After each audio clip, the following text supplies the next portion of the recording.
Corporate విద్యా సంస్థలకు, శ్రీ చైతన్య విద్యా సంస్థలకు ఈరోజు శ్రీలీల, అదేవిధంగా అల్లు అర్జున్ లాంటి వాళ్ళు ఈరోజు బ్రాండ్ అంబాసిడర్లుగా ఉండి కొన్ని విద్యా సంస్థల్లో మీరు చేరండి, అన్నిటికన్నా అన్ని విద్యా సంస్థల కన్నా ముందస్తుగా మా శ్రీ చైతన్య విద్యా సంస్థలకు మించినటువంటి విద్యా సంస్థ ఏది లేదు. ప్రథమ ర్యాంకులన్నీ కూడా మావే వస్తాయి. మా దాంట్లోనే మెరుగైన విద్య అందరికీ అందుబాటులో ఉంటుంది, అందిస్తామని చెప్పి వాళ్ళు చెప్పినటువంటి యాజమాన్యం ఏ విధంగా అయితే గైడ్ లైన్స్ వాళ్ళు అయితే స్క్రిప్ట్ రాయిస్తారు, ఆ స్క్రిప్ట్ ని వీళ్ళు బ్రాండ్ అంబాసిడర్ గా ఉంటూ శ్రీలీల కావచ్చు, అల్లు అర్జున్ వీళ్ళందరూ కూడా ఈ పద్ధతిలో వాళ్ళని శ్రీ చైతన్య కాలేజీని యొక్క బ్రాండ్ ని ప్రమోట్ చేసే పరిస్థితులు వీళ్ళిద్దరికీ కనిపిస్తుంది.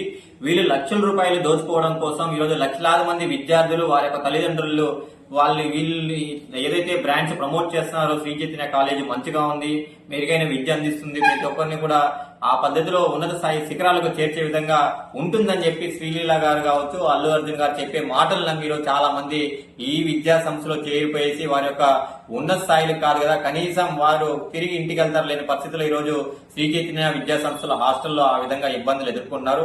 కాబట్టి వీళ్ళు లక్షలు పొందడమే మీ లక్ష్యం అయితే లక్షలాది మంది జీవితాలను నాశనం చేస్తున్నటువంటి ఈ శ్రీలీల, అల్లు అర్జున్ పైన వెంటనే ఈ కేసులు నమోదు చేయాలని చెప్పి ఈ సందర్భంగా మేము కోరుతున్నాం విద్యార్థుల పక్షాన. ఎందుకంటే మొన్న హైదరాబాద్ లో యాప్స్ ప్రమోట్ చేస్తారని కొంతమంది యాక్టర్ల పైన కేసులు ఏ విధంగా అయితే నమోదు చేశారో అదే విధంగా ఇక్కడ ఉన్నటువంటి ఈ శ్రీలీల, అల్లు అర్జున్ పైన కూడా కేసులు నమోదు చేయాలని చెప్పి విద్యార్థుల పక్షాన మేము కోరుతున్నాం. ఎందుకంటే లక్షలాది మంది జీవితాలు, కొన్ని లక్షల మంది జీవితాలను నాశనం చేయడానికి కారణం ఇలాంటి వాళ్ళే కారణం. కాబట్టి వీళ్ళు లక్షలు పొందడం లక్ష్యం కాదు, విద్యార్థుల యొక్క జీవితాలని వారు అనుకున్నటువంటి లక్ష్యాలకి కొనసాగించి ఆ పద్ధతిలో వాళ్ళ గమ్యం చేరడానికి వీళ్ళు ఆ పద్ధతిలో ఉండాలి. కానీ వారికి కార్పొరేట్ విద్యా సంస్థలో ఈరోజు లక్షల మంది చదువుతున్నారు. కొన్ని లక్షల రూపాయల్లో ఈరోజు ఫీ రెగ్యులేషన్ కమిటీకి మించి ఈరోజు ఫీజులు వసూలు చేసినప్పటికీ అలాంటి కళాశాలలో మీరు చేరండి అని చెప్పి వీళ్ళు ప్రమోట్ చేయడం సరైన పద్ధతి కాదు.